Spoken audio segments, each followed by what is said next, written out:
For thousands of years, people have whispered about a place that feels almost legendary. A quiet sanctuary where the knowledge of entire civilizations was gathered under one roof. The Library of Alexandria wasn't just a building. It was the ancient world's most peaceful center of learning. A place that held more than 500,000 handwritten scrolls, carefully copied, catalogued, and studied by scholars who dedicated their entire lives to understanding the universe. They charted the stars, measured the circumference of the Earth with surprising accuracy, mapped unfamiliar coastlines, and wrote about plants, weather, mathematics, and distant cultures, long before much of the world even knew such subjects existed. Yet behind all the legends, the library's true story is gentle. It grew quietly, like a garden, and its most remarkable moments weren't dramatic.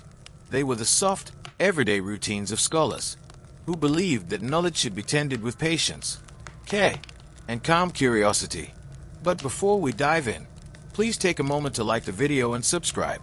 It's a small gesture that truly helps the channel grow. And I'm always curious to know where in the world you're listening from, and at what time of night. Now, let's slip gently into the world of ancient Alexandria. Imagine the edge of the Mediterranean Sea more than 2,000 years ago. The water is calm tonight, rolling in slow, steady waves against the pale sand of the Alexandrian coastline. The breeze carries a faint scent of salt and warm stone, and the early morning light spreads gently across the city, turning the white limestone buildings into soft shades of gold. Alexandria was still young then, a city imagined by Alexander the Great, and shaped by the rulers who followed him, a crossroads where Egyptian traditions met Greek philosophy, and where traders, sailors, scholars, and dreamers found themselves woven into a shared tapestry of ideas. The streets at dawn were quiet. Vendors setting up their stalls did so in unhurried motions. Fishermen untied their small boats with soft, practiced gestures, and travelers arriving at the harbor looked upon the great Pharos lighthouse with a sense of calm wonder. But deeper inside the city, past the wide avenues and marble courtyards, there was a place even quieter than the morning streets, a place that would one day become the heart of ancient knowledge, the Library of Alexandria. When the dream of the library first began to form, it wasn't grand or overwhelming. It started with a simple idea, that the accumulated wisdom of the world should not be scattered.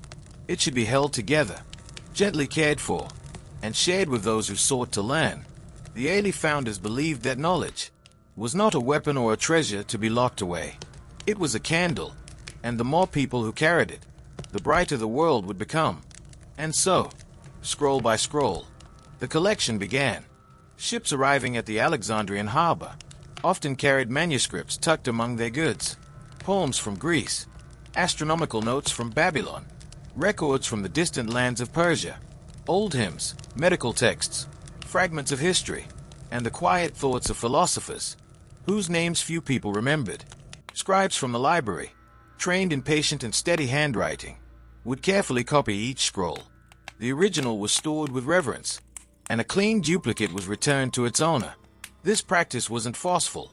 It was thoughtful, a gentle exchange born from curiosity and respect. And so the library grew, quietly, like ivy over stone. Picture yourself stepping into the library. In its earliest and most peaceful years, the floors beneath your feet are cool and smooth, polished by the sandals of countless scholars. Tall columns rise in elegant rows, allowing sunlight to pour in from open courtyards and fall in long, soft beams across wooden tables. At this hour, the building is filled with a comfortable silence, not empty, but alive in a quiet way, the kind of silence that follows deep focus and slow breathing. You might hear the gentle brushing of reed pens, dipping into ink made from soot and resin, or the soft rustling of papyrus scrolls, being unrolled with careful hands. Perhaps the faint crackle of a small oil lamp still burning. From someone's early start to the day, the scholars themselves move slowly, their linen robes drifting lightly as they walk from table to table. Some are young, bright-eyed and eager to study the world. Others are older, their hands steady with years of practice, their eyes softened by a lifetime of thought. What's remarkable is the pace. Nothing in the library is hurried. Nothing is urgent. Knowledge here grows like a long breath, gradual, steady, and peaceful. In this stillness, Ideas blossomed that would shape humanity for centuries. Unlike many great institutions of the ancient world, the Library of Alexandria wasn't built for power or glory. Its purpose was much simpler: to preserve human understanding and protect it from being forgotten. The librarians, often scholars themselves, saw their role as caretakers, not rulers. They weren't interested in fame. Their pride came from order, from completeness, and from the quiet joy of organizing the world, one scroll at a time. Hey, knowledge wasn't a contest. It was a shade candle passed from hand to hand, lighting the way for anyone who... As the morning slowly settles into the heart of Alexandria, the light inside the library becomes warmer, softer, and more golden. Its columns cast long, steady shadows across the stone floors, and the faint echoes of footsteps blend into the gentle hush that fills the air. It is in these quiet moments, long after dawn but still far from the busyness of midday, that the scholars begin their true work.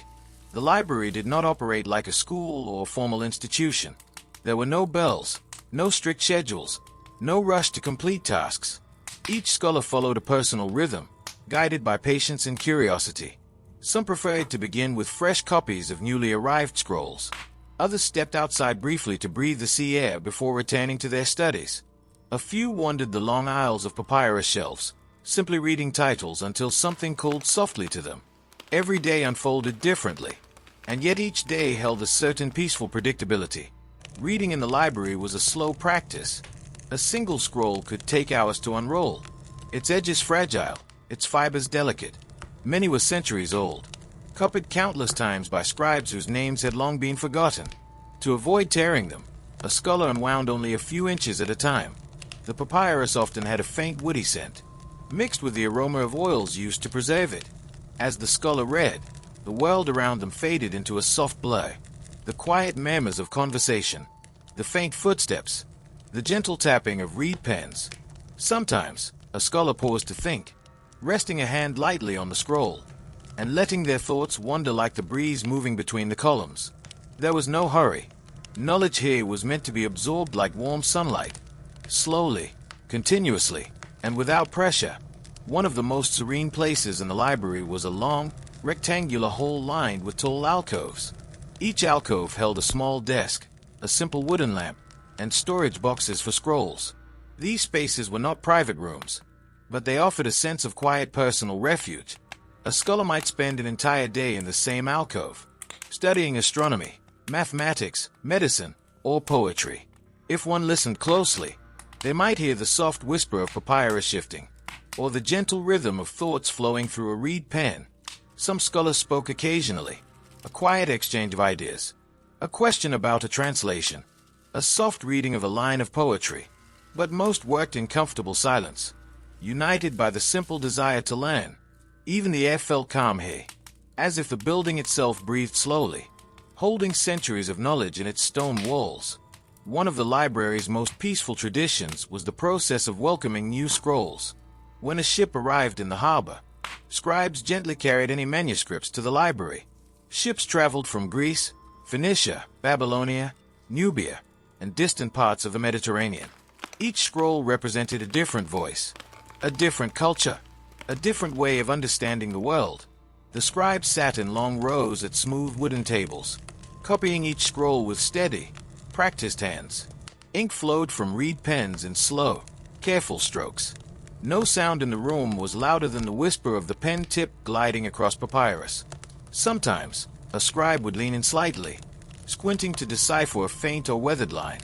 Other times, they paused to warm their fingers over a small clay lamp before continuing their work. Their task was not urgent. It was ceremonial, a gentle welcoming of knowledge into the vast memory of the library. The original scroll was placed in a wooden case and stored inside the library's main archive, where it would remain untouched except by the most experienced scholars. The duplicate, clean and neatly copied, was returned to the ship's owner. This slow, respectful process was how the Library of Alexandria became a peaceful home for the ideas of the world. Some scholars didn't spend all their time indoors. A few walked to the library's courtyard, or up the observatory stairs, to study the stars, to watch the shifting ocean tides. or to observe the patterns of migrating birds.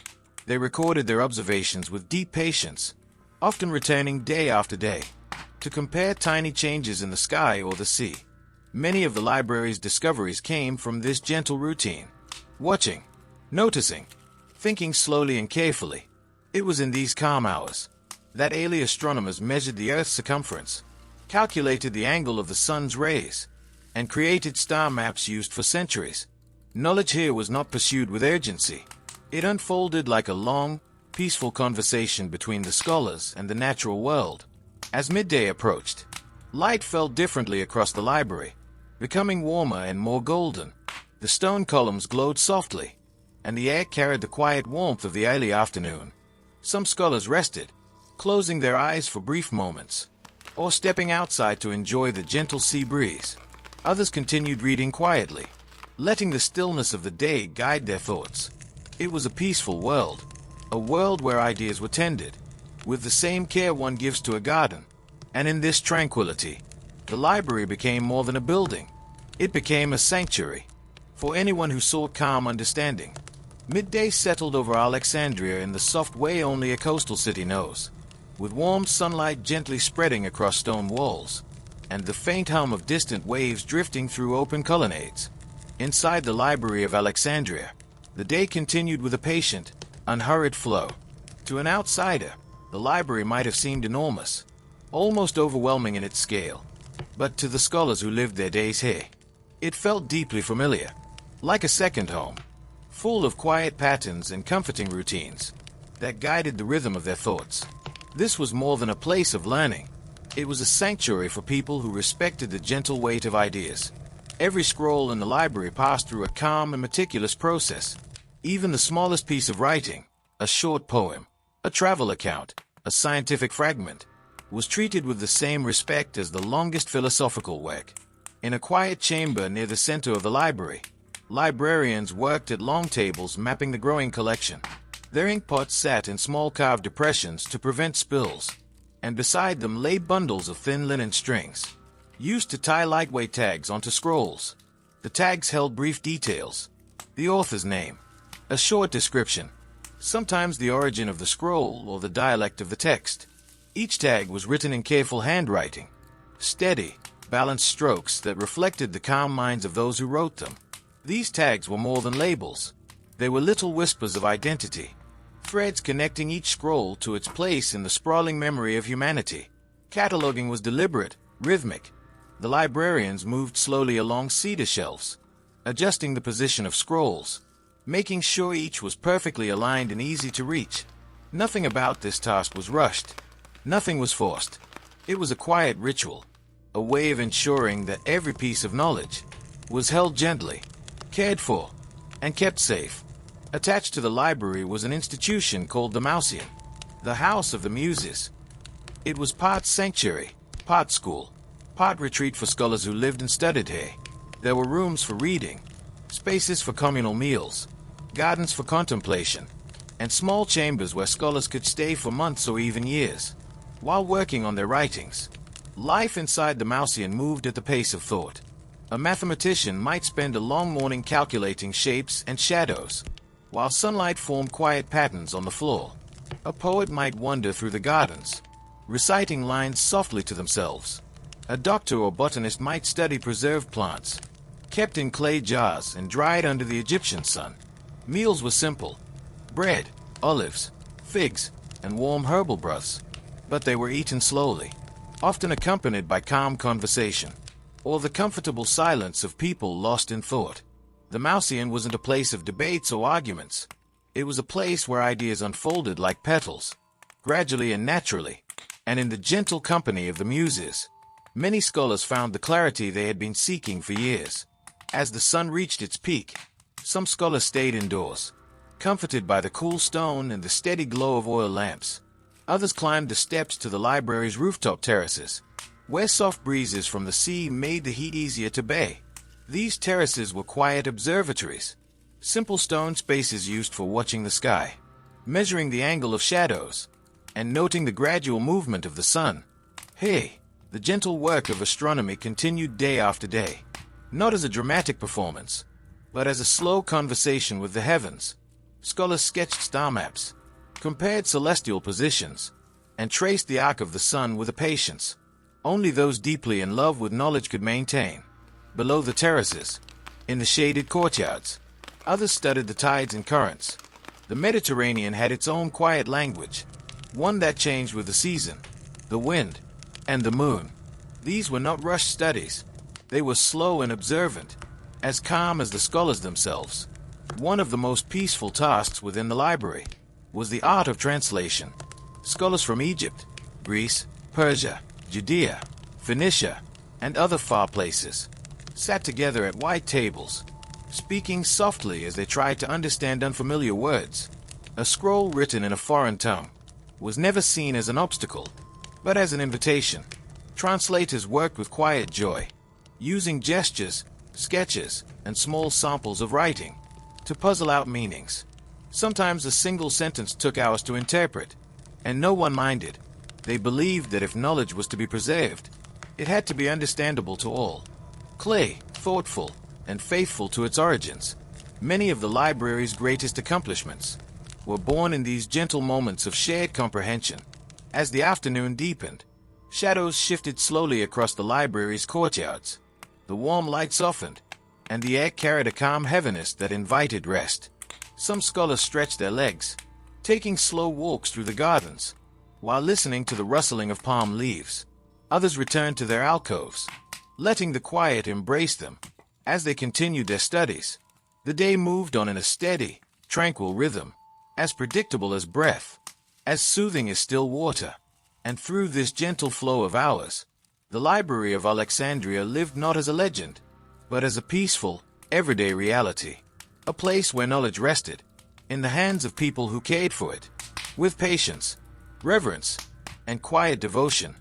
As the warm afternoon softened into a gentler, cooler light, the Library of Alexandria entered one of its most peaceful phases of the day. Not evening yet, but the hours where the sun mellowed, and life inside the library found an even calmer rhythm. For many scholars, this was when thinking felt clearest. The early morning's energy had passed, midday's warmth had settled, and now the world seemed to exhale, inviting everyone inside the library to settle into a deeper quiet. Small groups gathered in shaded courtyards, speaking softly, sharing notes, or simply listening to the distant hum of the sea. Others remained alone in alcoves, letting the soft scratch of their reed pens guide them through gentle inspiration. Everything in the library at this hour felt slow, intentional, unhurried, like the stillness after a warm rain, or the calmness right before dusk. While many scholars worked independently, the library was also home to countless quiet conversations, moments where ideas passed between people, like drifting petals caught on a breeze. A mathematician might approach an astronomer with a question about the angle of shadows. A poet, unsure how to translate a line of distant verse, might gently ask for help. A historian reading an old account of a distant kingdom might share a puzzling detail with a linguist to see if they recognized the name of a river or mountain. These were not debates, no raised voices, no challenges, no competitions, just calm, respectful sharing, the kind that allowed ideas to bloom slowly and naturally. Sometimes these exchanges took place under the shade of an olive tree, where two scholars stood side by side and watched the sun shift across the courtyard stones.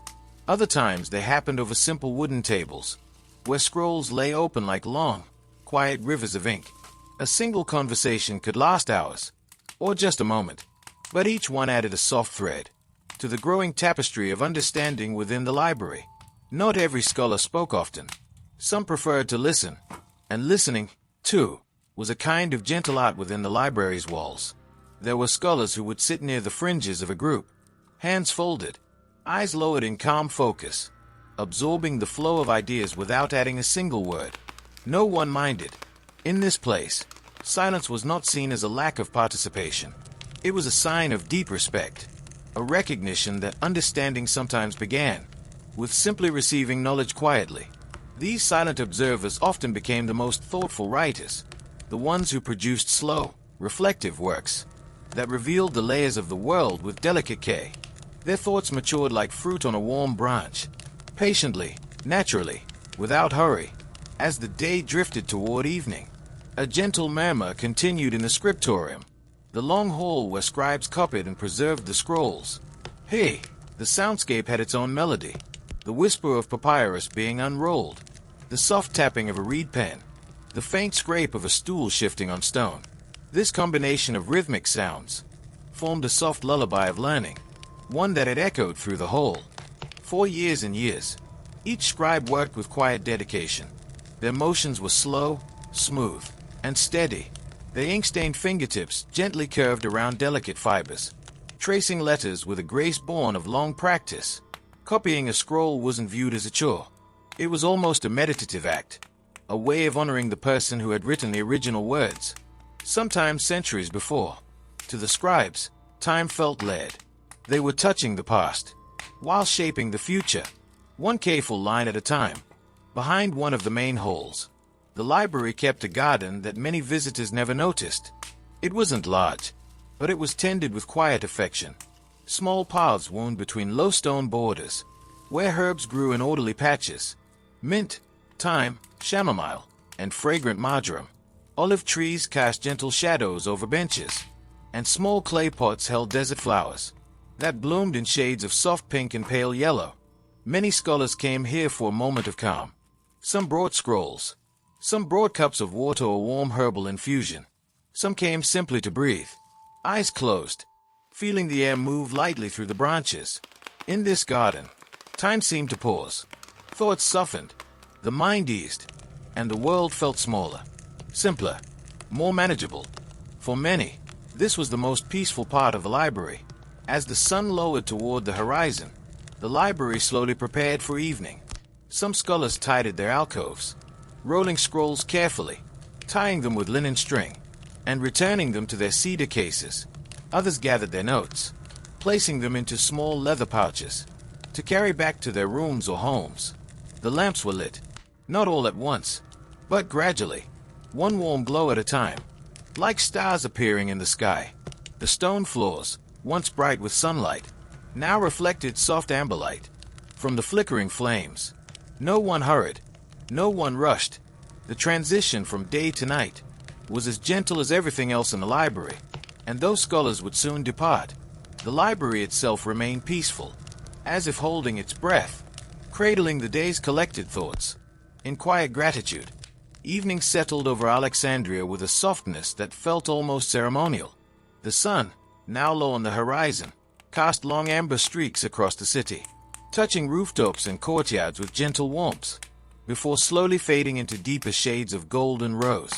Inside the Library of Alexandria, the atmosphere grew even more tranquil than before, as if the building itself knew that daylight was ending, and wished to ease the transition into night. Scholars moved more slowly now, their footsteps softened, their motions gentler, their voices quieter than ever. Even the air seemed to carry a different weight, cooler, stiller, infused with a faint scent of lamp oil and warm papyrus. This was a time cherished by many, a time when the library felt closest to a sanctuary, and when ideas drifted peacefully, as light and natural as dust motes floating through fading sunlight. Some scholars liked to finish their work by revisiting the notes they made earlier. They reviewed their lines, adjusted their marks, or simply traced their fingers over the smooth surface of a newly copied scroll. These final touches were quiet, never rushed, a soft way of closing the chapter on another day of thought. Others stepped out for a moment into the open courtyards, where the sky shifted into deeper hues of violet and rose. The distant sea, always so present in Alexandria, reflected faint colors like brushed watercolor, and a light breeze moved gently between the library's columns. By evening, the usual business of the city fell away. The noise of the harbor quieted. The merchants and vendors packed up their goods, and all that remained was a calm hum carried by the wind, a sound that settled peacefully over the library's stone corridors. Scholars often paused before returning to their rooms, allowing themselves a few silent moments to take in the calmness of the evening air. As the day ended, the librarians, the caretakers of the collections, performed one of the library's most sacred responsibilities.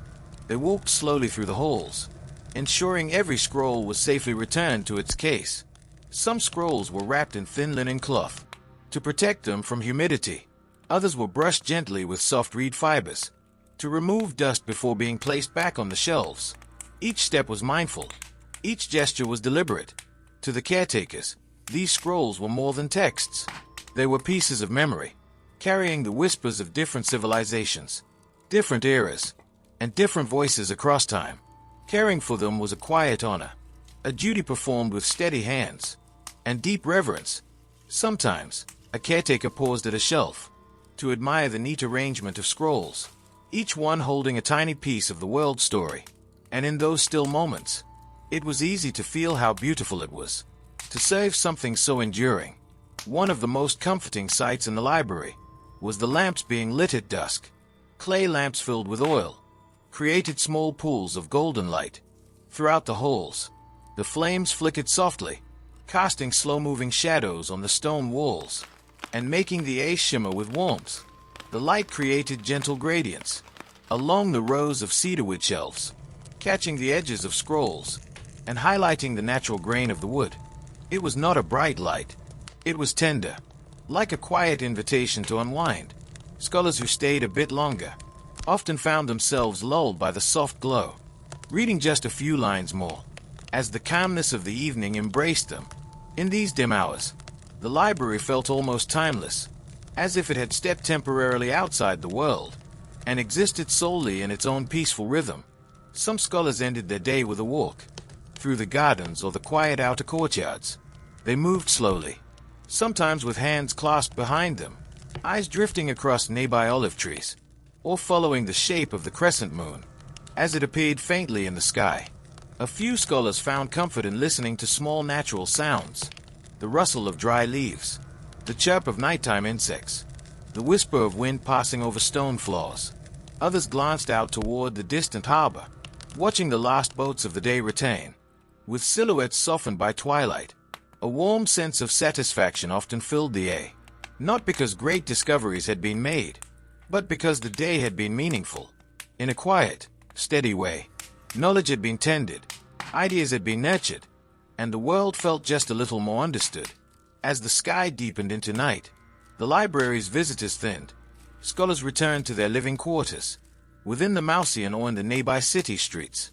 The halls emptied, their echoes fading into stillness. Yet the library never truly slept. The quiet remained. The scrolls rested. The lamps flickered softly, and the building held within it the gentle traces of centuries, waiting with patient calm for the next day's thoughts. In this peaceful transition, the Library of Alexandria seemed almost to breathe, inhaling the wisdom of the day and exhaling into the calm of the night. The cycle continued, night after night, year after year, a rhythm as timeless as learning itself. Night came gently to Alexandria. It didn't rush in or sweep across the sky all at once.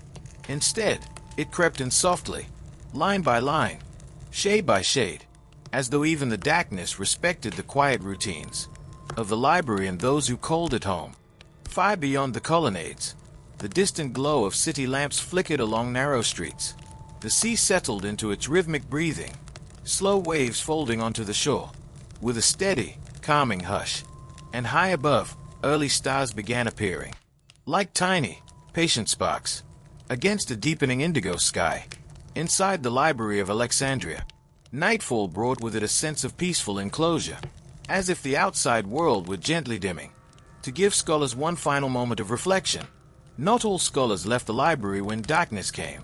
Some preferred these hours, the quietest of the day, when only a handful of readers remained, and the halls felt like a vast, serene cocoon. These scholars sat at their wooden desks, lamps burning faintly beside them, casting a soft golden glow over scrolls and notes. The shadows grew longer and gentler, reaching out across the stone floors, like silken ribbons stretching toward the edges of the room. Many believed that thinking became easier at night, not deeper or more intense, just clearer, like a calm ripple across still water. Their reed pens moved slowly, inking careful lines onto fresh papyrus. The sound was almost imperceptible, just the slightest whisper, as ink met fiber. Some scholars copied diagrams, others wrote observations from the day. A few quietly rearranged their notes into neat stacks, preparing for tomorrow, without urgency or stress. It was work done not out of pressure, but out of a gentle affection for understanding. During these evening hours, the library felt almost alive. The walls, thick, cool stone warmed gently by lamp glow, seemed to hold centuries of soft memory. Every faint sound echoed with grace. The turning of a scroll, the closing of a cedar case, the distant click of sandals along a corridor. If one walked the halls quietly, they might imagine hearing the murmurs of old ideas. Not voices exactly, but a sense of presence, as though every scroll carried a sleeping thought, waiting patiently to be awakened. The library at night had no tension, no bustle, no sense of demand. It asked nothing of those inside it. It simply existed, calm and endless, wrapped in the soft glow of lamplight. On the upper terraces, a few scholars stepped out into the night air. The terraces were lined with stone balustrades, warm from the fading heat of the day. From here, the view stretched out over the city, a scatter of dim lamps, like fallen stars resting on rooftops. At the far edge of sight, the Pharos lighthouse stood as a silent sentinel, its great flame casting a slow rotating glow. Across the dark waters, some scholars leaned on the balustrades, letting the cool night breeze stroke their cheeks and robes. The air smelled faintly of the sea, mixed with distant traces of olive wood smoke and warm desert sand. Hey, they thought not of theories or calculations, but of quieter things, memories, questions without urgency, and the gentle mystery of the world at night. Overhead, the stars unfolded with a calm, shimmering clarity. Astronomers often used these moments to sketch constellations or compare them to diagrams made earlier in the year. But even those who weren't astronomers found comfort in the sky. The stars were like tiny beacons of patience, each one holding a piece of knowledge that would reveal itself only when approached with slowness and care. The scholars breathed to the rhythm of the quiet night, finding themselves lulled by the soft immensity of the sky. Back inside the library, lamps shimmered gently, their flames bending slightly whenever a soft breeze drifted in. Through an open archway, the tiny movements of light created a peaceful dance of shadows. Scrolls illuminated, scrolls darkened, stone columns glowing warmly one moment and fading into silhouette the next. For the scholars who remained, this interplay of light and shadow was a familiar comfort. It felt like the library breathing. Before leaving for the night, many scholars made small notes on thin slips of papyrus. A few wrote down a single word, to remember tomorrow. Others jotted short observations, a thought to rethink, a question to revisit, a line from a poem that had lingered in the mind. These notes weren't meant to be polished. They were seeds, tiny beginnings of ideas that might grow slowly, over weeks, months, or years. The library respected slow thinking. It nurtured it. It never rushed anything. By now, only a few lamps remained lit. The halls were nearly silent. The air had cooled noticeably, carrying the faint aroma of oil and papyrus. A caretaker walked slowly along the central corridor, checking that old scrolls were stored safely, and that no lamp was burning too high. His footsteps echoed softly, not loud, but steady enough to remind the library that someone still cared for it. In these late hours, once satisfied, he dimmed the final lamps, until only the softest glows remained. The library entered its nightly stillness, a calm, breathing presence, wrapped in shadow and memory. Outside, the stars continued their patient watch, and the world of Alexandria grew quiet under their gentle light. The library slept, but only in the way a thoughtful mind sleeps, resting, renewing, and preparing for another day of quiet discovery. Night lingered softly over Alexandria, holding the city in a cool, silent embrace, as the earliest signs of dawn began to stir on the horizon. Before the first bird called, before footsteps touched the streets, the world sat in a moment of deep stillness, like a quiet breath suspended between darkness and light. Inside the Library of Alexandria, the cool stone walls held onto the final touch of night air. The ceilings and pillars were dark silhouettes, their shapes outlined faintly by the palest glow, creeping upward from the eastern sky. This was the hour when everything rested. The scrolls, the shelves, the lamps, the tables. Not truly asleep, but in a peaceful pause before the gentle rhythm of a new day began. As dawn approached, the sky shifted softly, turning from deep indigo into a pale gradient of silver and soft gold. The first warm rays reached the upper terraces of the library, spilling down slowly like a warm stream of light onto ancient stone. The Pharos lighthouse, far across the bay, caught the sunlight first, its tall silhouette glowing faintly against the calm horizon. Before long, the light touched the highest columns, then the rooftops, and finally the wide courtyards, where early morning breezes gently rustled olive branches. The library did not wake abruptly. It woke gradually, just as a sleeping mind stays before opening its eyes. The first people to arrive each morning were the caretakers. Their footsteps were soft, rhythmic, almost meditative, as they walked the long corridors, checking the lamps, adjusting curtains, and ensuring the scrolls were in perfect order. One caretaker unfurled the shutters that shielded delicate papyrus from harsh sun. Another gently dusted the stone floors, with thin palm fronds bound into a sweeping brush. These early rituals were quiet and unassuming, yet they formed the foundation of the library's daily flow. Nothing was rushed. Everything was done with patient care.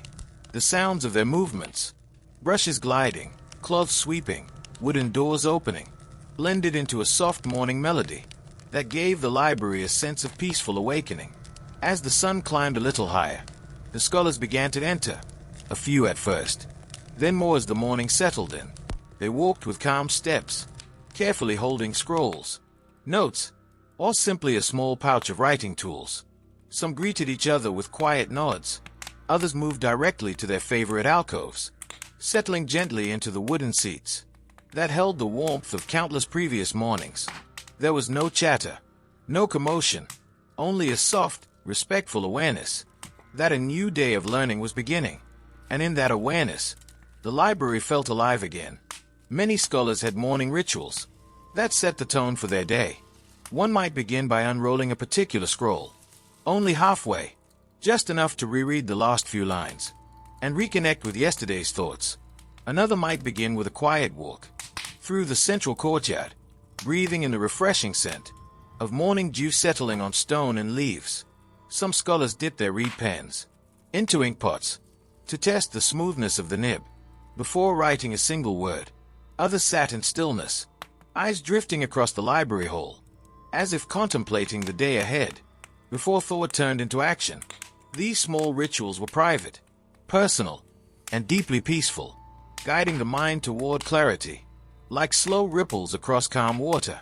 With the morning sun now shining softly through high windows and open colonnades, the first scrolls of the day were unrolled. Their surfaces glowed warmly under the gentle light, revealing faint strokes of ink that had traveled across centuries to rest in the hands of a new generation. A mathematician traced a line of numbering with a thoughtful fingertip, imagining the mind of the person who had written them long ago. A poet read ancient verses quietly under their breath, allowing the words to settle slowly, like soft grains of sand falling through an hourglass. A historian compared two different versions of the same event, finding small variations that offered delicate windows into forgotten perspectives. Each scroll carried its own quiet world, and the scholars approached them with gentle reverence. By mid-morning, the light in the library had shifted from soft gold to a clearer, brighter glow. It poured gently into the reading halls, illuminating stone floors, cedarwood shelves, and the subtle hues of scholars' linen robes. The warmth filled the air with a comforting sense of renewal, as though the light itself were encouraging new ideas to grow. Some scholars paused their reading just to observe how the sun moved across the floor in slow patterns. Others lifted their scrolls slightly to catch the natural light and reveal faint lines that were difficult to read in darker hours. The library embraced the light with calm acceptance, knowing that it would guide the day with steady, gentle clarity. By the time the sun reached the tops of the columns, the Library of Alexandria was fully awake. Pages fluttered softly, pens whispered, scrolls unrolled like river paths. Ideas moved gently through the air, the way early morning breezes moved through the courtyard trees. The scholars found their rhythm, each immersed in their own quiet journey. And the library, this sanctuary of stillness, this home of gentle wisdom, stood quietly in the heart of Alexandria, bathed in morning light, ready to guide another day of thoughtful exploration. The library's day continued its patient way, each hour soft folding of thought into the next. In these middle hours, the building became a network of small gatherings and private labors, slow, respectful conversations in shaded corners, careful hands arranging diagrams and drafts, the occasional soft laugh that sounded like a pebble dropped into very still water. Nothing here pushed or rushed, everything moved with the easy certainty of things that belong together. There was a graceful rhythm to how knowledge circulated.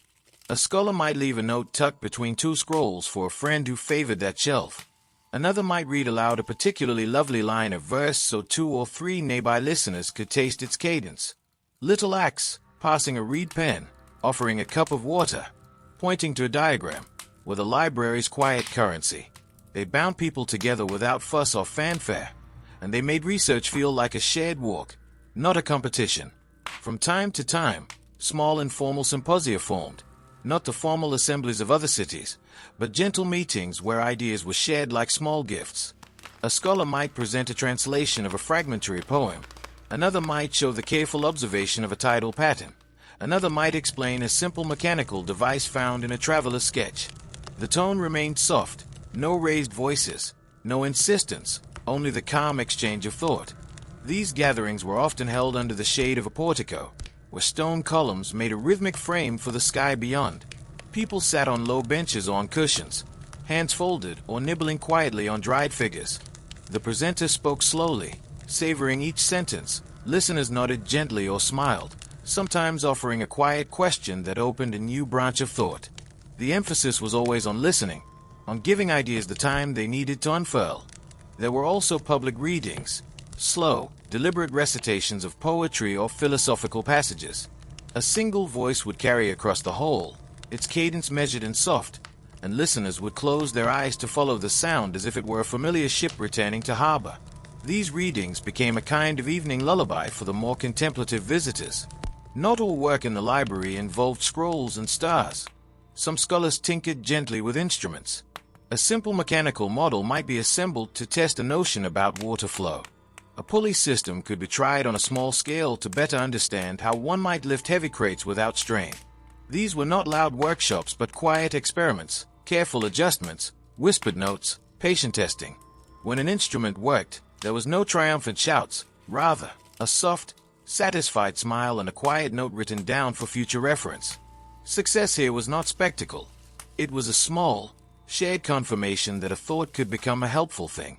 These mild experiments were often recorded in neatly labeled notebooks, tiny trees of inked observations that would be revisited later. Many of the library's most useful ideas grew from such humble beginnings, a measured tinkering, a noted observation, a thoughtful conversation. Life in the library was not all thinking and reading. Practical, quiet routines kept the place safe, healthy, and calm.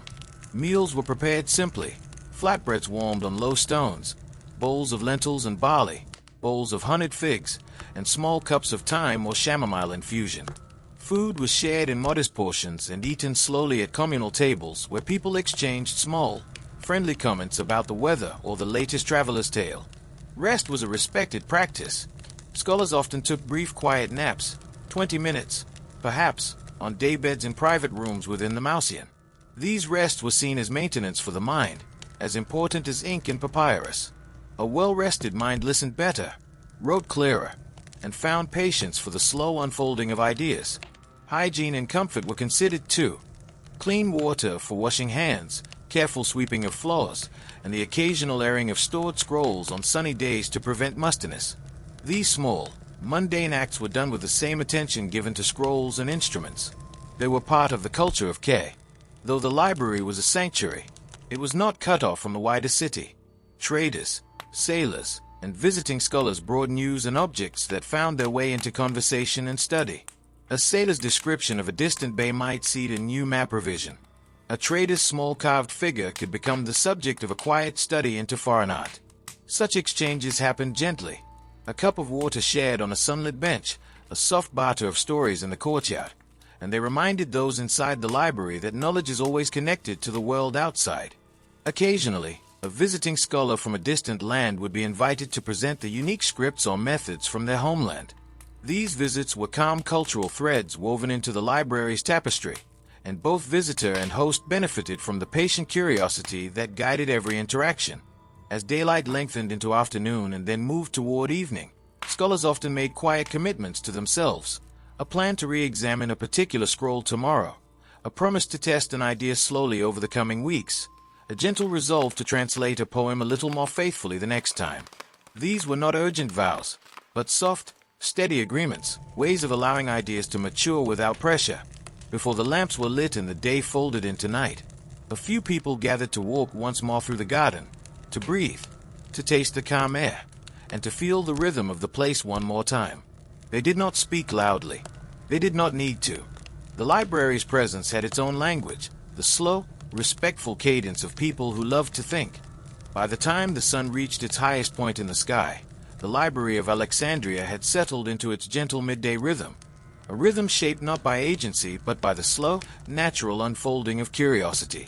The light drifting through the colonnades had grown warmer, almost honey-like, and it tinted the stone floors with soft golden hues. Lamps that had been needed in the early morning were extinguished now, replaced by the natural glow that filled every corner of the library. The air felt still but comforting, carrying the faint scents of papyrus, ink, and the quiet dust of ancient shelves. It was the hour when the library held its deepest calm.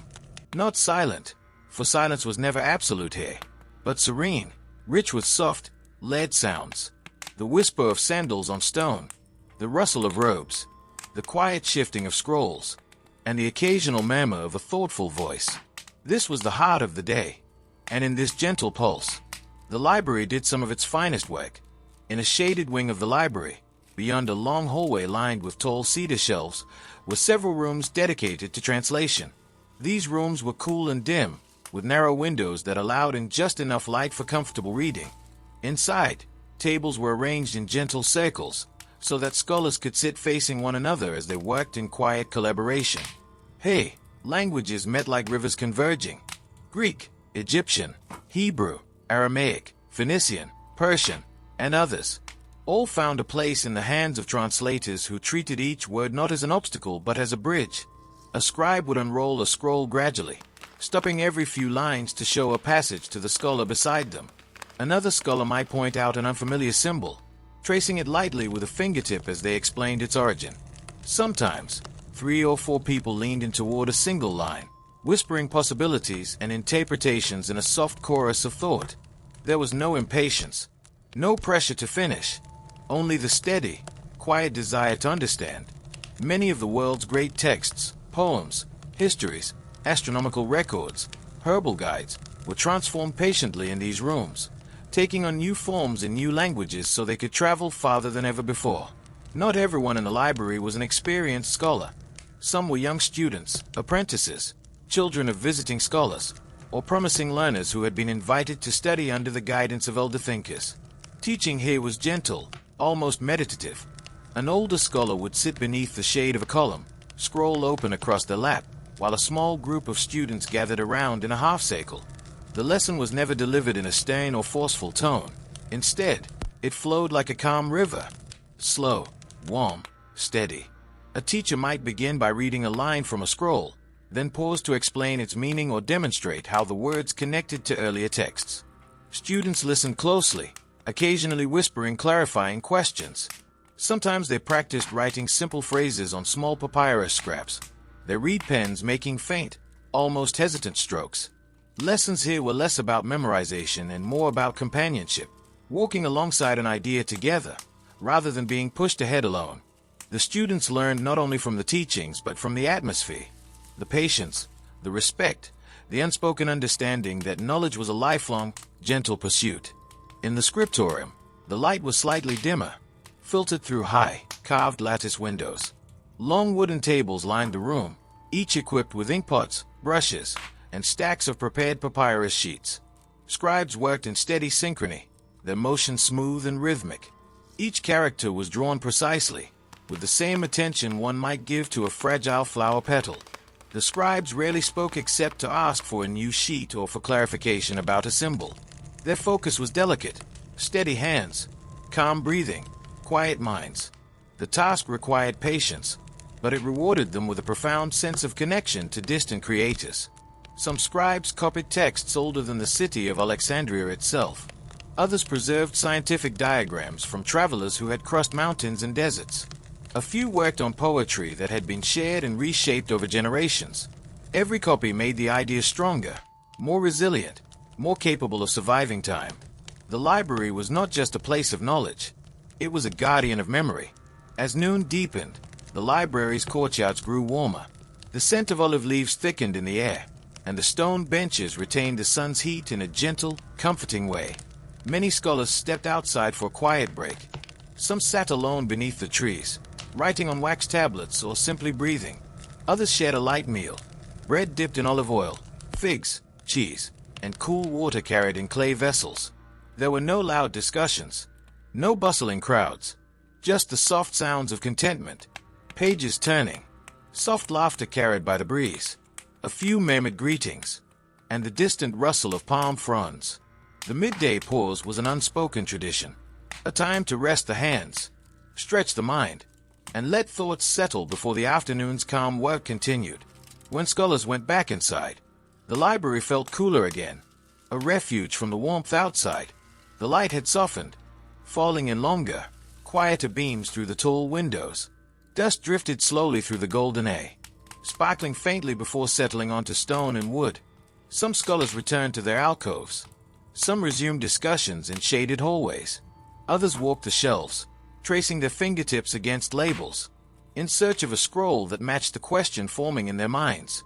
It was the kind of place where one could get lost in a single idea for hours, without ever feeling rushed. Knowledge unfolded at its own pace, guided by patience and gentle curiosity. As the afternoon matured into its warm, steady glow, the Library of Alexandria entered one of the most contemplative phases of the day. The sun, now leaning westward, cast elongated shapes across the stone floors, softening the light into a mellow golden hue.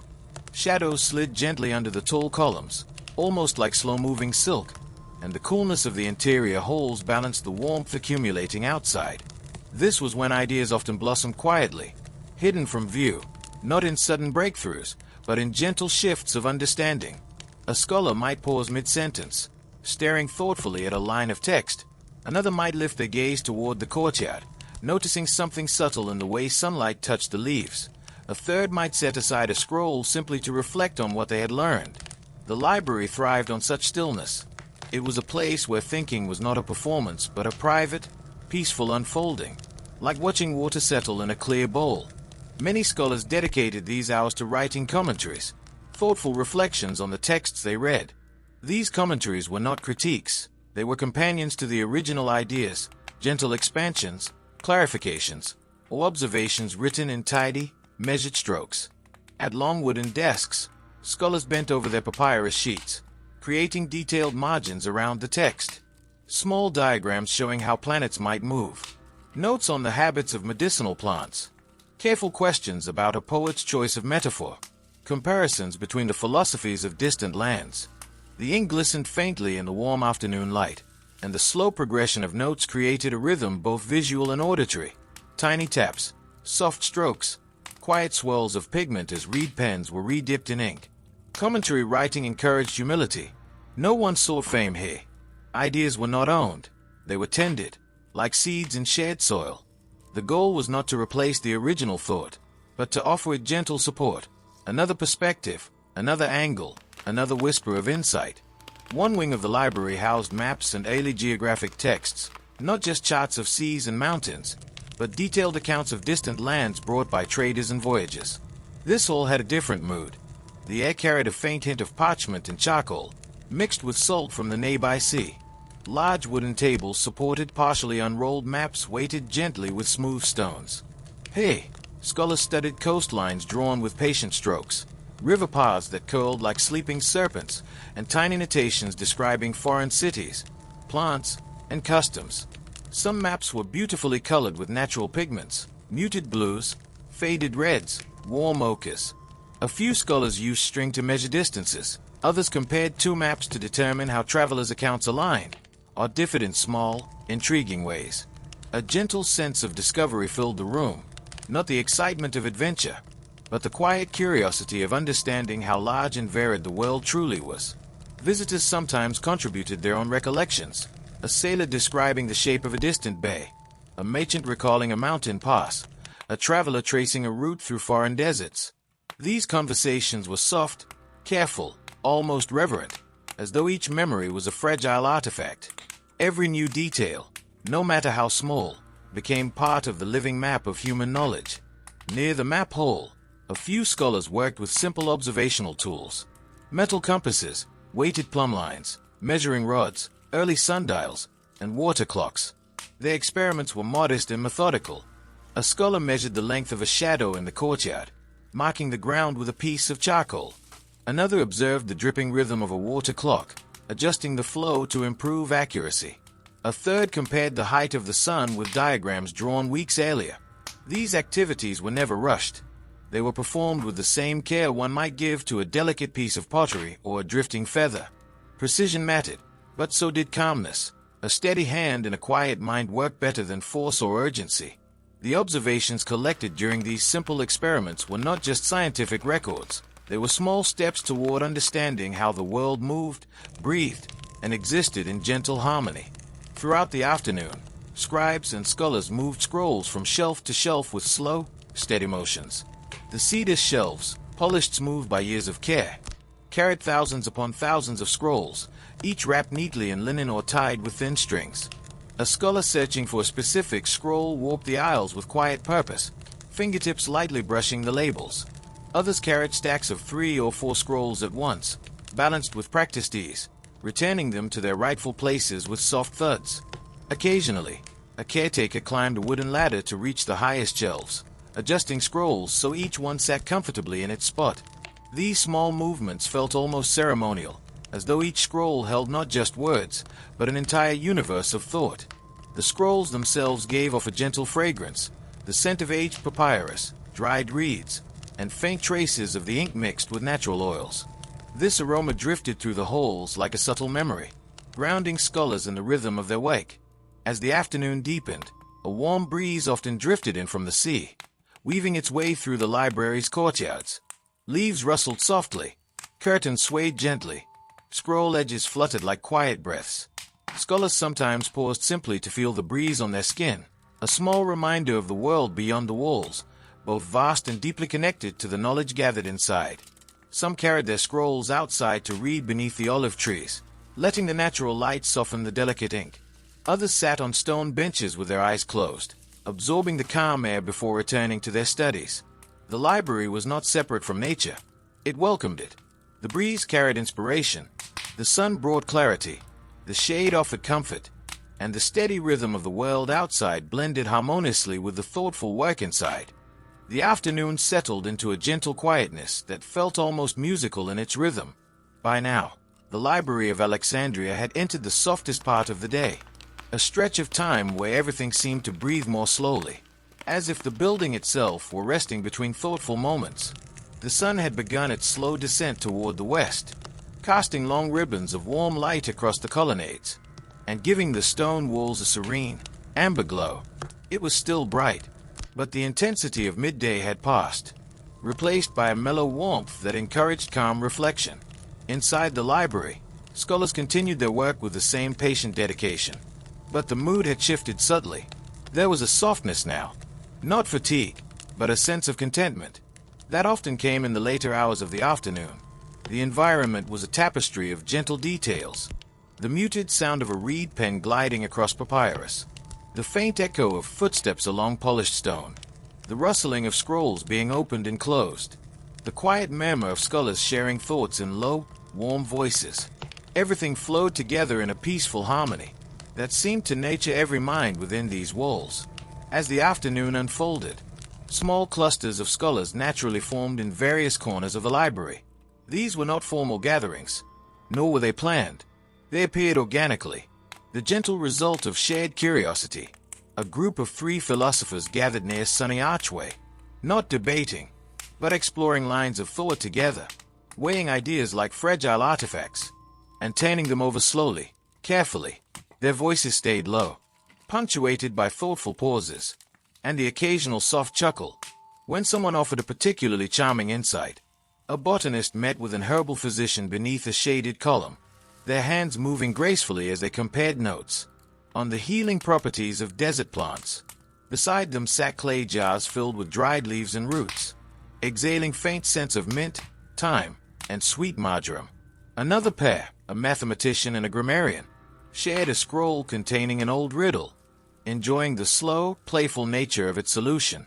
They traced diagrams with their fingers, letting ideas settle between moments of shared quiet. These soft exchanges created an atmosphere where learning felt communal, gentle, and deeply human. The garden behind the main hall became particularly beautiful. In the late afternoon, the olive trees cast long shadows, and the gentle rustle of their leaves, mixed with the distant song of birds, seeking cooler places for the evening.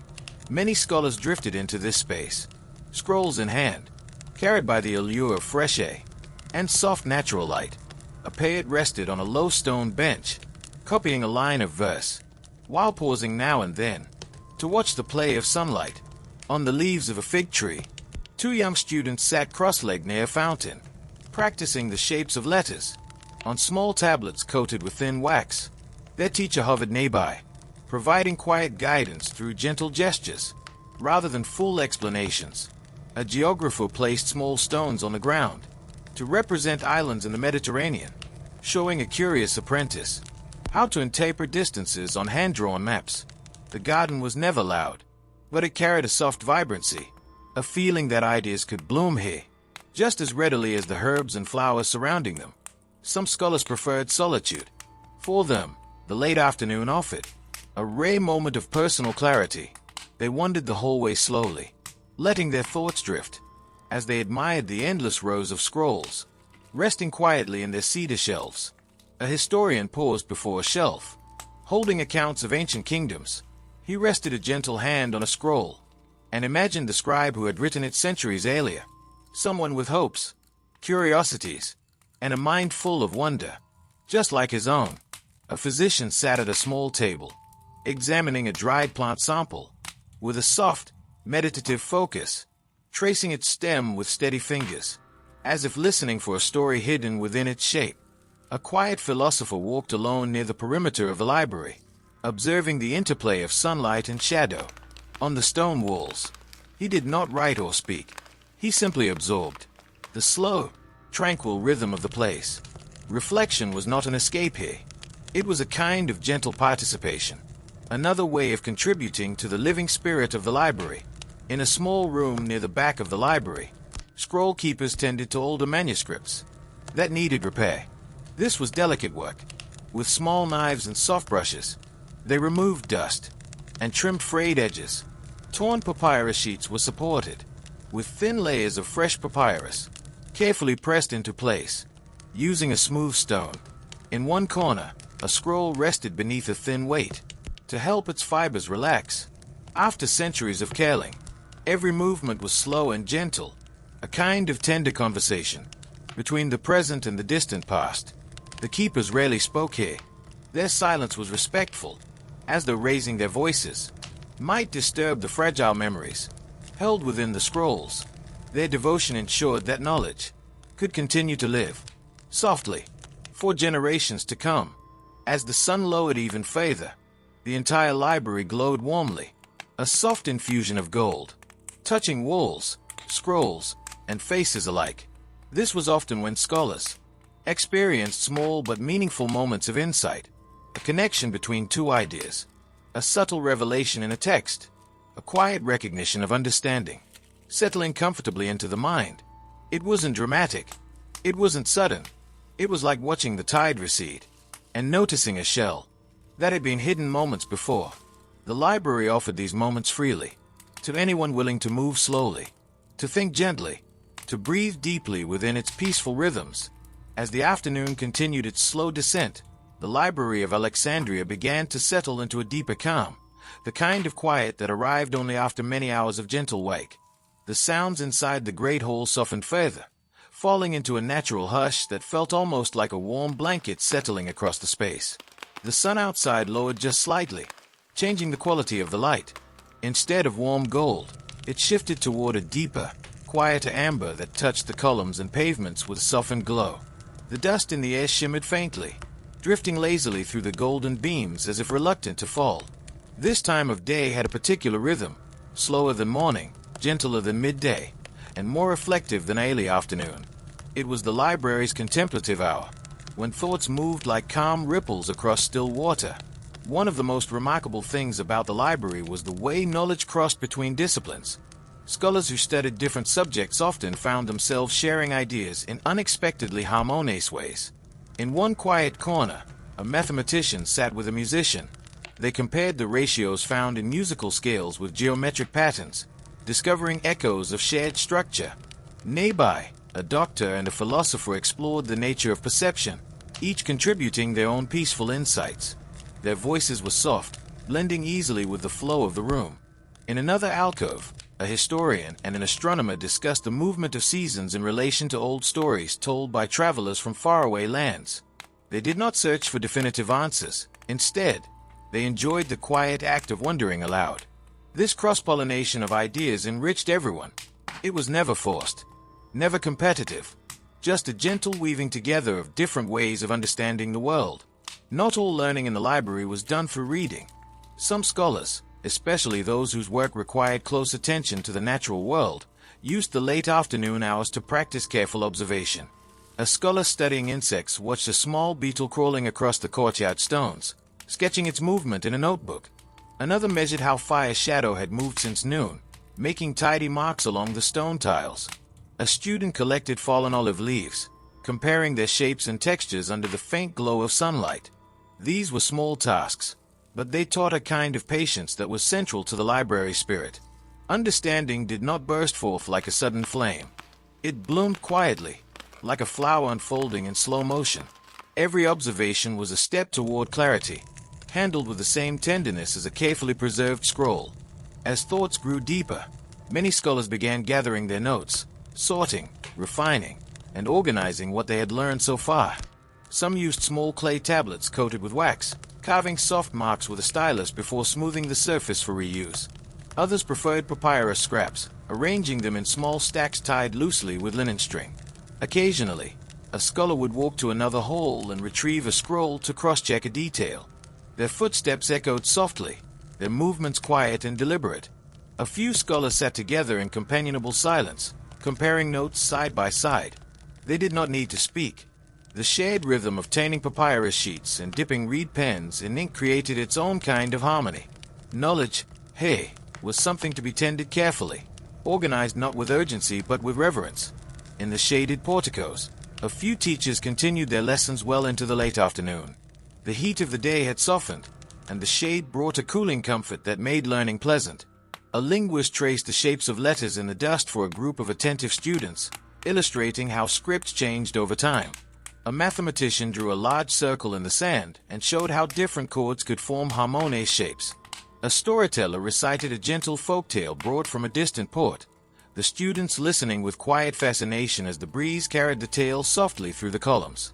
The teachers spoke slowly, the students listened slowly, and time itself seemed to slow down to match the calmness of the lessons. These teachings were not about memorization.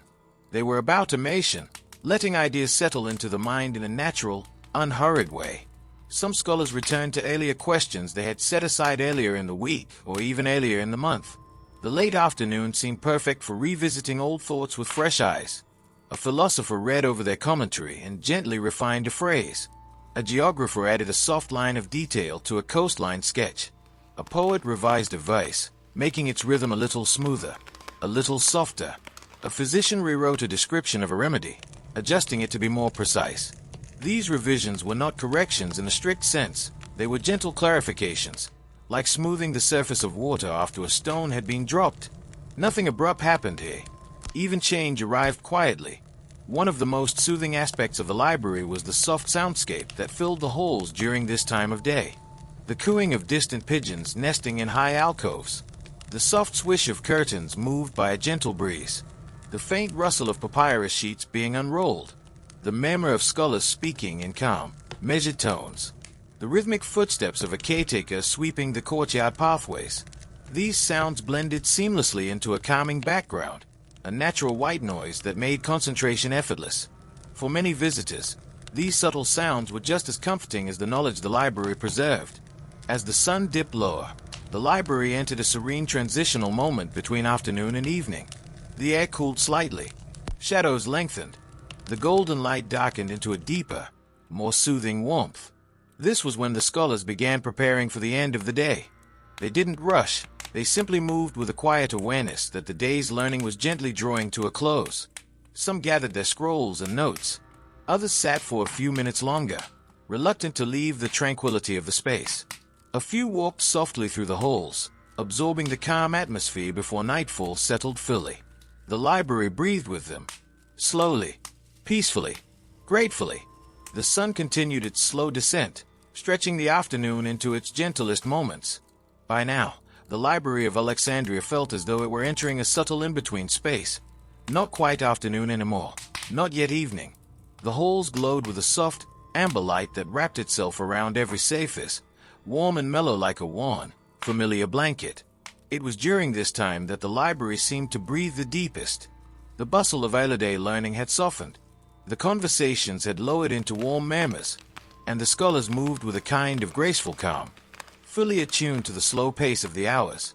The air held a faint perfume, warm stone, distant sea breeze, and the earthy scent of papyrus that had been handled lovingly throughout the day. Many scholars cherished these hours most.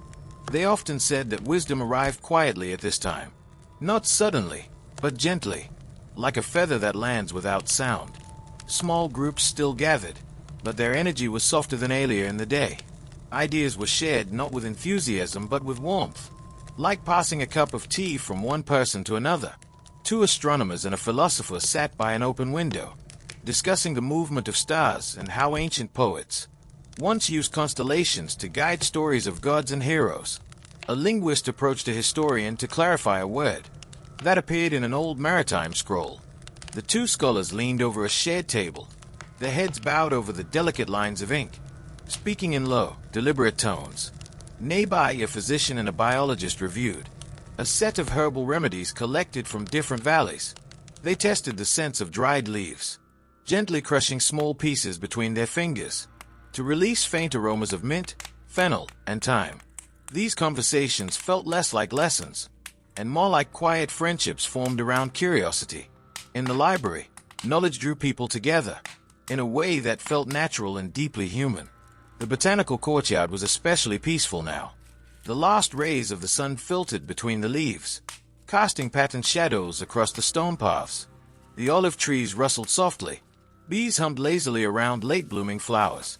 Small finches hopped across the garden borders, searching for seeds left behind by the gardeners. A few scholars sat on the low stone benches, their scrolls resting beside them unopened. Some closed their eyes for a moment, simply listening to the softness of the world. Others wandered among the herbs, running their fingertips over the tops of lavender and marjoram plants, feeling the slight warmth retained from the sun. The garden always seemed to invite a deeper, slower kind of thinking, a thinking that didn't require ink or papyrus, only presence. Inside the library, the catalog keepers took advantage of the quiet hours to continue their precise and methodical work. Each scroll had its place, and the keepers ensured that nothing was misplaced or left unattended at the end of the day. One keeper carefully tied fresh linen tags onto newly copied scrolls, his handwriting small and steady. Another brushed dust from the upper shelves with a soft reed broom, moving slowly to avoid disturbing the settled order. Two keepers worked together to update the master list, a long, carefully written record of every scroll in the library's collection. They moved like synchronized hands of a clock, checking, verifying, adjusting. Their calm presence felt like the library's heartbeat, steady, reliable, essential. The alcoves along the main hall held a comforting stillness of their own. A mathematician leaned forward, tracing lines of a complex proof with a soft, contemplative expression. A poet read aloud in barely audible whispers, letting the rhythm of their voice guide them through ancient verses. A traveler from afar studied a scroll, written in a language not native to him, pausing frequently to examine the unfamiliar symbols. With respectful patience, the alcoves provided gentle refuge, their high walls holding silence. Like cupped hands hold water, each scholar found a personal rhythm here, a delicate balance between reading, thinking, and simply being still. As more scholars wrapped up their work, the sound of quiet footsteps drifted through the halls, sandals tapping softly on stone, wooden stools shifting gently across the floor, the faint swish of linen robes, brushing lightly against the air. These sounds were never disruptive. They blended effortlessly into the library's ambient harmony. The echo of footsteps in the great hall felt almost like a reminder that time itself was passing gently, carrying the day toward its peaceful end. Eventually, the sun slipped so low that the western walls glowed, as though lit from within. The library seemed to absorb the light, holding onto its warmth. As a final gift from the day, a few scholars paused to watch the last sunbeams vanish. With slow, thoughtful breaths, another softly rolled up his scroll, tying it neatly before placing it back on its shelf. A young student took one last glance at the note she had written, smiled faintly at her progress, and tucked the papyrus away to continue the next morning. This hour always felt like a gentle invitation to close the chapter on the day's learning. The library did not rush anyone out.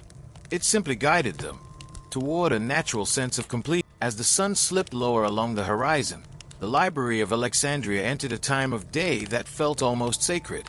The late afternoon glow was fading now, replaced by the first hints of the evening's calm. Shadows lengthened across the mosaic floors, stretching like slow-moving rivers of soft gray and amber. The warm, golden color of the sunlight became gentler, tinged with a delicate rose that touched the columns, the stone pathways, and the edges of scrolls resting on wooden desks. This was the hour when everything seemed to sigh, not in weariness, but in gratitude, as though the library itself were acknowledging the fullness of the day. The sound softened further. Quiet footsteps, soft whispers, the distant echo of someone rolling a scroll, and the subtle rustle of curtains stirred by the cooling breeze. This transition toward evening was one of the most peaceful times within the entire library complex. It invited stillness, reflection, and a gentle wrapping up of thoughts. Many scholars remained in the halls and alcoves, but their movements grew slower, more deliberate. A mathematician gently folded his notes and placed them in a small wooden box, as though tucking them in for a night's rest. He looked at his diagrams for a final moment, letting the day's work settle peacefully in his mind, before he tied the box shut with a linen cord. A poet finished copying a stanza of verse, reading it aloud in a whisper so soft that it barely rose above the quiet hum of the hall. Satisfied, she rolled the scroll with tender care and placed it back inside its protective sleeve. A young apprentice studied the final lines of a lesson her teacher had shared earlier. She traced the symbols carefully with her fingertip, committing their gentle shapes to memory, before closing the scroll with a small, contented breath. These final moments of study were not about productivity. They were gentle gestures of closure, the last strokes of thought, before the mind prepared to rest. Outside, the library's courtyards carried the evening atmosphere beautifully. The botanical garden especially glowed in the soft fading light. Olive trees swayed gently, their silver-green leaves catching the last traces of sun. Lavender plants gave off a faint, comforting scent, as the warmth of the day slowly loosened its hold on the air. A few scholars found their way outside, some walking slowly along the stone paths, others pausing by the low fountains to watch the water ripple softly. One older philosopher sat beneath a fig tree, eyes closed, listening to the distant call of birds preparing for the night. His scroll lay unopened beside him, as though he had decided that quiet contemplation was learning enough for the day. Two students practiced letters in the dust, using thin twigs as styluses, their shapes long and gentle in the warm glow. Their soft laughter drifted into the air. Like tiny notes of music, the garden always seemed to cradle the scholars, offering a peaceful refuge between the brightness of afternoon and the deeper rest of evening. Inside the halls, caretakers began the slow ritual of preparing lamps for the coming dusk. One by one, small clay lamps were filled with oil and fitted with fine linen wicks. The caretakers moved with practiced grace, dipping, trimming, adjusting, ensuring each lamp would burn steadily throughout the night. Before lighting them, they placed the lamps in their designated places, on stone ledges, on wooden stands beside desks, in the corners of alcoves, where scholars often lingered after sunset. The golden bowls of oil glowed faintly, even before the flame touched them, their surfaces reflecting the last hints of daylight. When the time was right, the first flames were lit. They flickered softly at first, then steadied into small, warm circles of light that dotted the library like guiding stars. The smell of oil and linen wick mixed gently with the lingering scent of papyrus. The lighting of the lamps marked a quiet transition, a symbolic invitation for scholars to enter the calm of evening thoughtfulness. As the lamps glowed, scholars made their final exchanges of the day. A philosopher passed along a small piece of papyrus, containing a question he hoped a mathematician might consider tomorrow. A translator returned a scroll to its owner, with a note expressing gratitude for the chance to read it. A young apprentice bowed slightly to her mentor, in appreciation for a lesson that had guided her thinking that afternoon. These exchanges were gentle, sometimes wordless, always respectful. They reflected the spirit of the library, a place where collaboration was not transactional, but a quiet weaving of minds. Over the course of many seasons, nothing was rushed. Everything was shared with calm sincerity. Outside the main colonnade, the sky had shifted into deeper colors, rose, violet, and the faintest beginnings of indigo. The Pharos lighthouse across the bay sent slow, sweeping arcs of light across the horizon. The glow reflected softly on the water, turning the sea into a rippling mirror of color and calm. A few scholars stood at the edge of the terrace, leaning gently against the stone balustrade. They watched the sky, the way one watches a tide, with no need for movement or thought, just quiet presence. Some compared the sky to the colors described by ancient poets. Others simply breathed in the coolness of the evening air, letting its peaceful weight wrap gently around them. Though the day was not yet over, the library welcomed the approaching night with its characteristic softness. Scrolls were returned to their cedar shelves. Tables were cleared. Inkpots were sealed. The quiet became even gentler, as if preparing the mind for a slower pace. The building held its own stillness, a kind, patient stillness that seemed to whisper that rest, too, was part of learning. For the Library of Alexandria, evening was not an ending. It was a soft continuation of the same peaceful flow that carried scholars from sunrise to dusk. The light continued to soften throughout the Library of Alexandria, settling into a deep, honeyed glow that lingered along the tops of shelves and columns. Outside, the warm colors of sunset shaded the sky in delicate layers of rose, amber, and violet. Inside, the transition from day to evening unfolded with the same unhurried grace that shaped everything the library touched.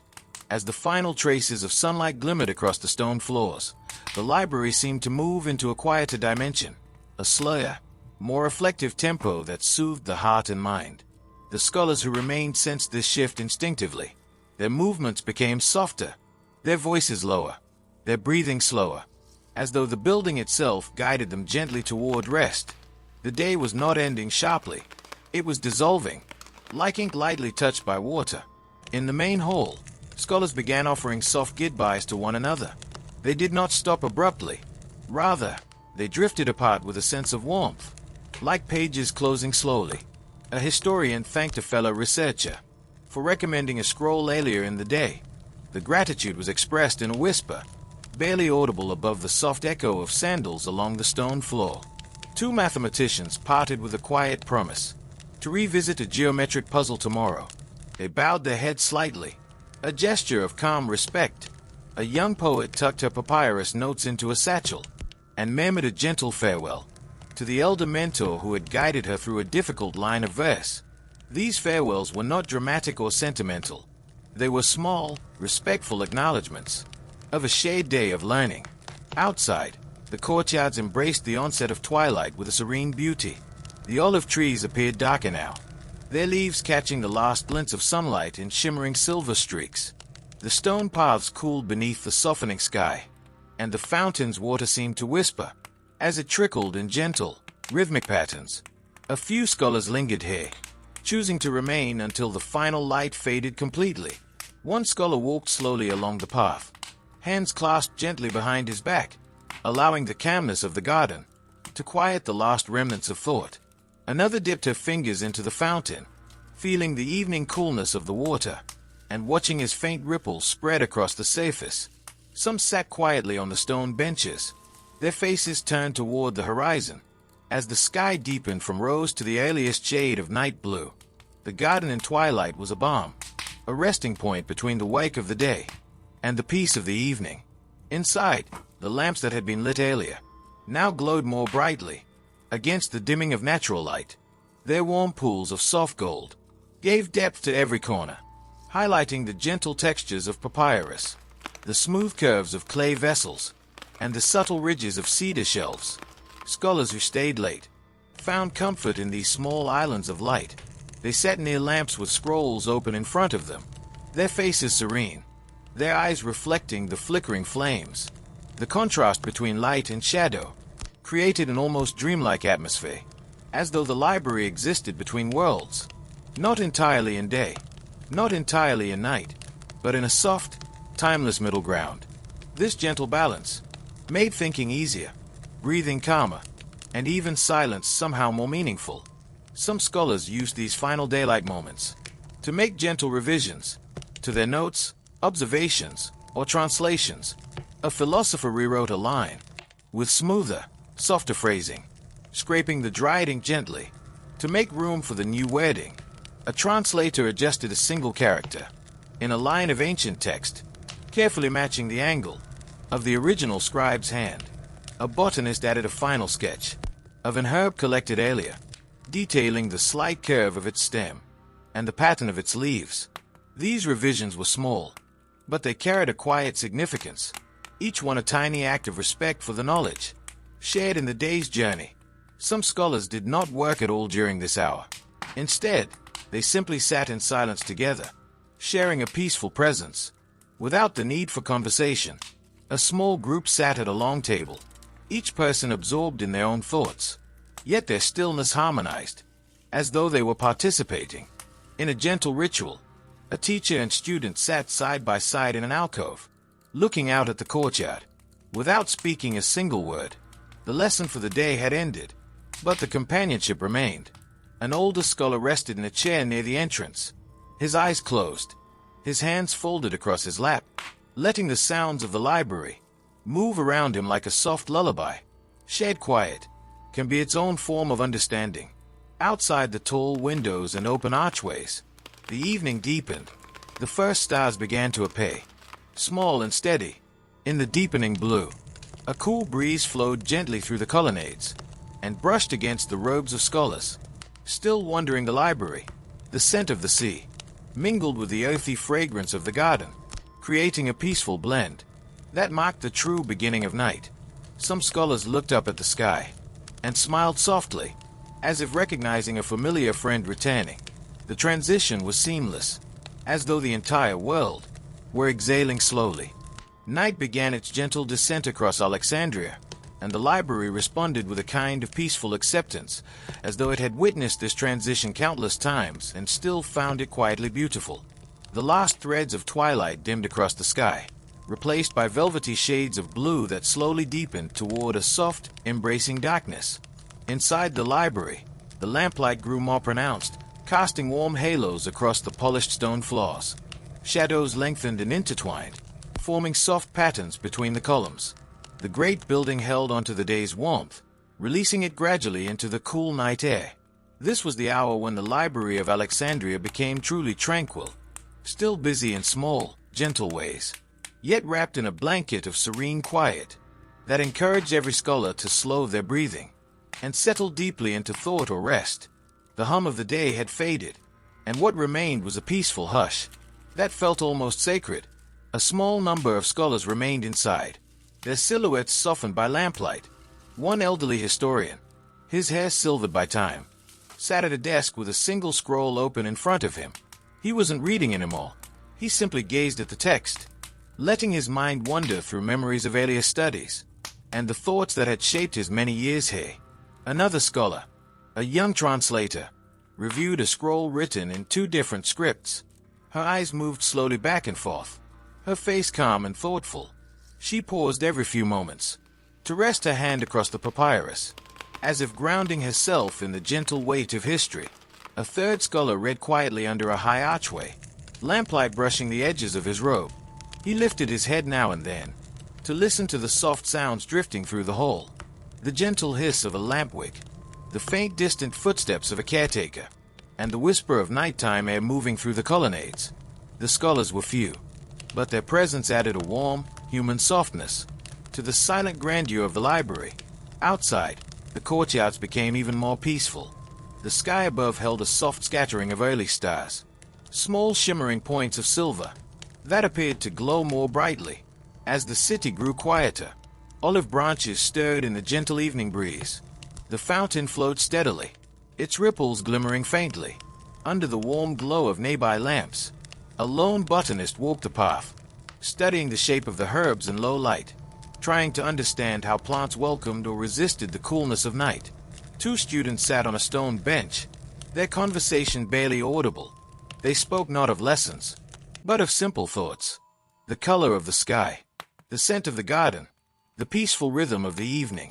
In one corner, a philosopher watched the shadows lengthen across the ground and let the stillness carry him into a quiet state of reflection. The courtyard at night felt like an extension of the library itself, a sanctuary where knowledge breathed peacefully under the gentle care of the stars. Inside the library, the caretakers began their evening routines. They checked the lamps first, adjusting wicks, topping off oil levels, ensuring that each flame burned steadily, and would continue to do so without interruption. They moved with soft, rhythmic motions, their sandals making only faint sounds as they crossed the stone floors. Some caretakers gently brushed dust from the tops of cedar shelves, their movements light and unhurried. Others arranged chairs and cushions, setting everything in order for the scholars who would arrive early in the morning. One caretaker carried a small bundle of fresh linens into one of the reading alcoves, placing folded cloths beside a stack of scrolls to protect them from the cool night air. These final adjustments were subtle and thoughtful, like pulling a blanket over a child. As they drift into sleep, a few scholars remained deep in study, letting the quietness of night guide them deeper into their thoughts. A poet read an old scroll of hymns, her fingers tracing the shapes of the letters with tenderness and care. A mathematician leaned back in his seat, eyes half closed, murmuring formulas softly, as though offering them to the night. A linguist made one last note in her small leather-bound book, the ink glistening faintly before fading to a soft, matte black. None of them hurried. None felt rushed. The night invited slowness, and the library offered its full cooperation. In these peaceful hours, thinking felt effortless, like floating through calm waters. The architecture of the Library of Alexandria seemed even more majestic in the gentle darkness. The tall columns stood like quiet guardians. The high ceilings appeared infinite, and the cool stone carried the faintest reflection of wavering lamplight. The walls, shelves, and scrolls absorbed the stillness of the evening, as if storing it away to nourish tomorrow's scholars. The building felt alive in its quiet way, not with noise or activity, but with presence. The library breathed, not with air, but with calmness. Near the entrance, a young apprentice stood for a moment. After completing her work for the day, she looked around silently. The rows of shelves, the softly glowing lamps, the warm pools of light across stone floors, and took a deep, slow breath. This place, she thought, is more than a library. It is a sanctuary, a home for thought, for reflection, for gentle wonder. Then she bowed her head slightly, as though thanking the space itself, and stepped into the cool night air outside. The library remained behind her, still glowing softly, waiting patiently for the next chapter of its quiet existence. Night began its gentle descent across Alexandria, and the library responded with a kind of peaceful acceptance, as though it had witnessed this transition countless times and still found it quietly beautiful. The last threads of twilight dimmed across the sky, replaced by velvety shades of blue that slowly deepened toward a soft, embracing darkness.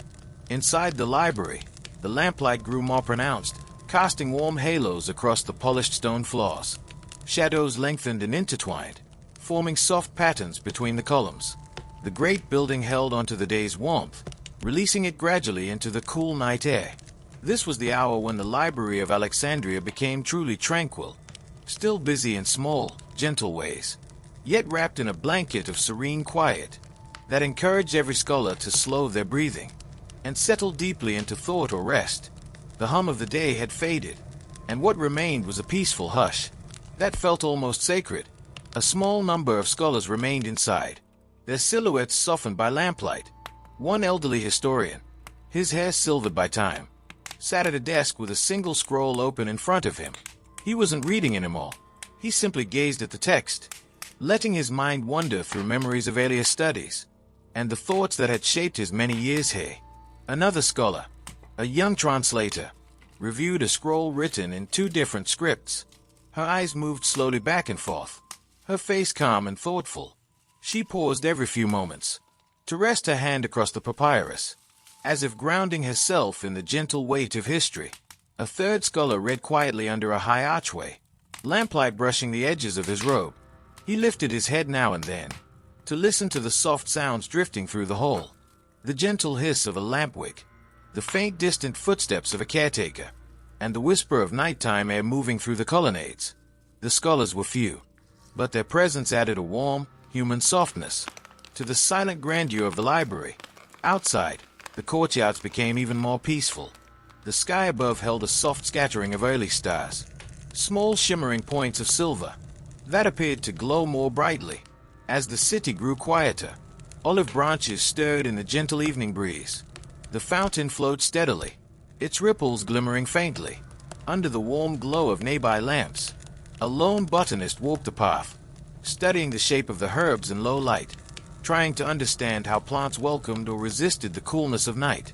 Two students sat on a stone bench, their conversation barely audible. They spoke not of lessons, but of simple thoughts. The color of the sky, the scent of the garden, the peaceful rhythm of the evening. In one corner, a philosopher watched the shadows lengthen across the ground and let the stillness carry him into a quiet state of reflection. The courtyard at night felt like an extension of the library itself, a sanctuary where knowledge breathed peacefully under the gentle care of the stars. Inside the library, the caretakers began their evening routines.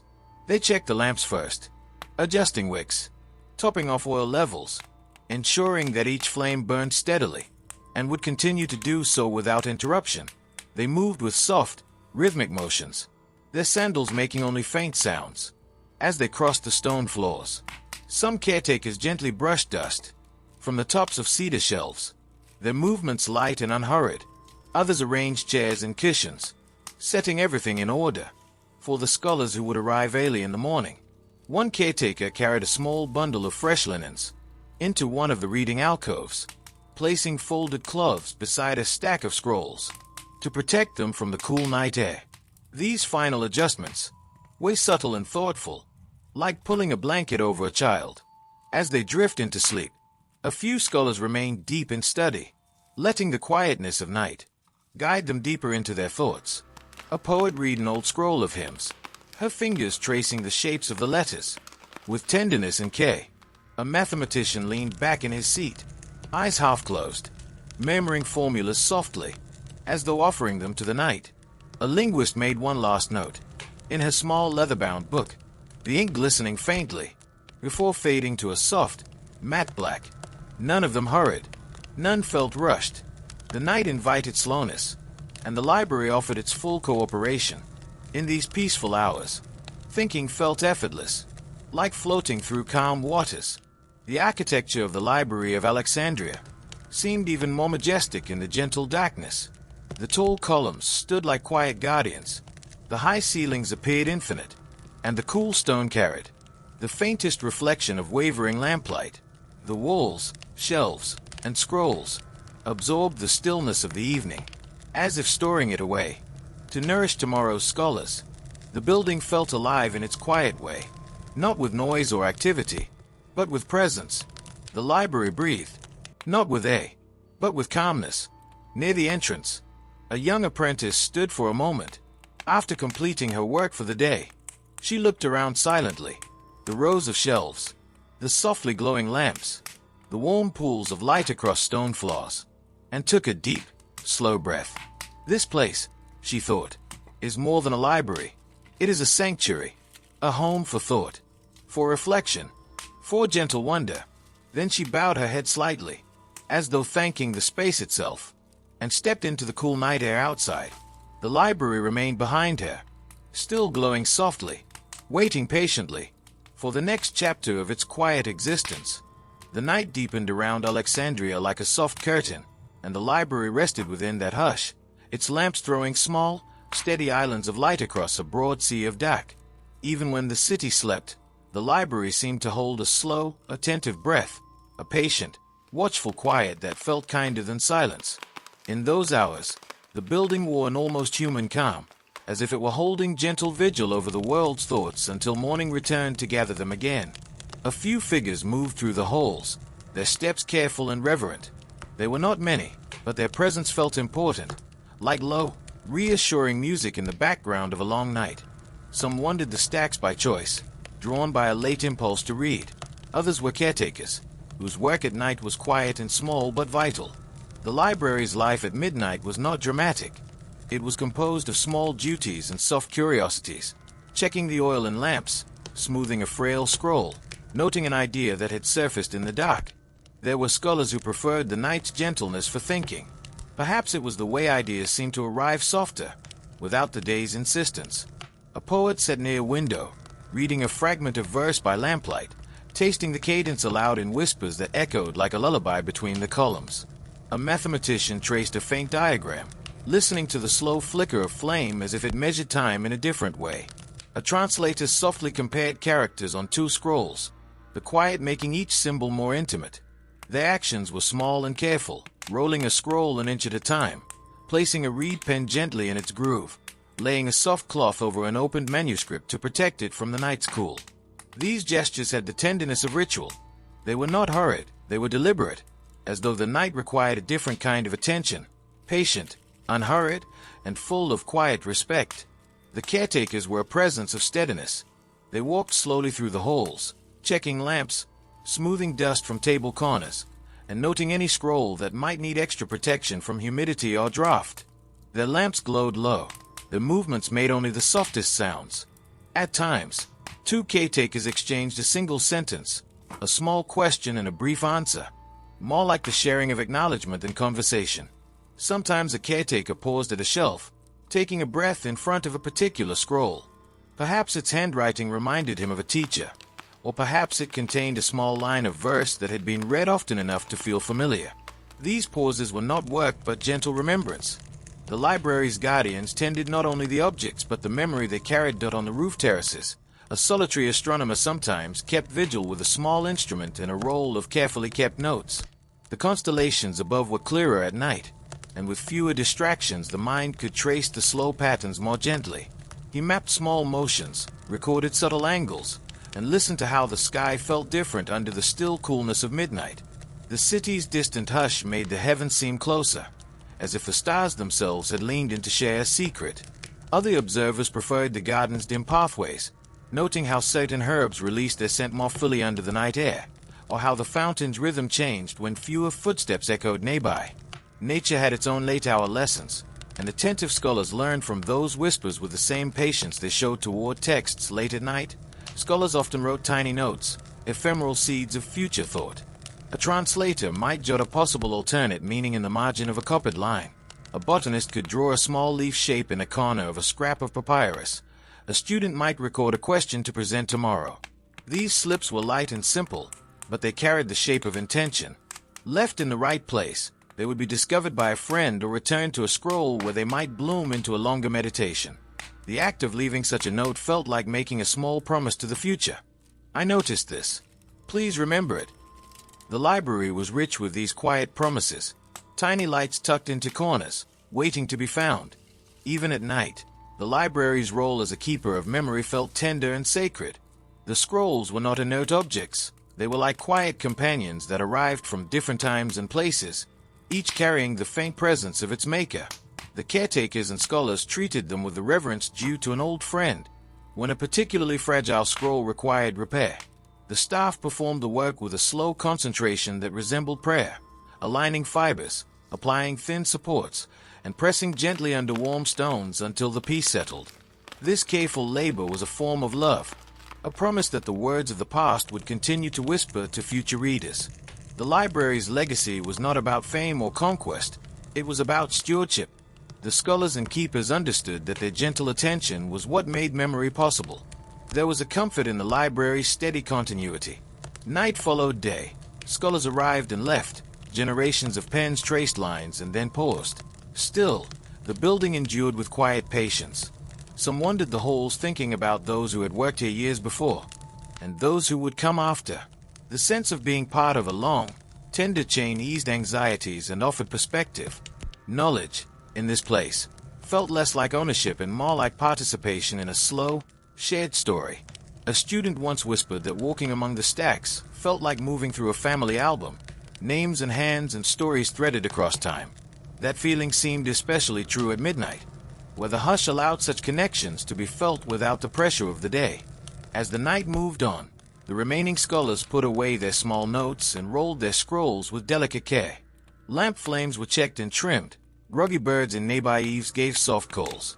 Slowly, the last few footsteps faded until the library existed in near absolute stillness once more.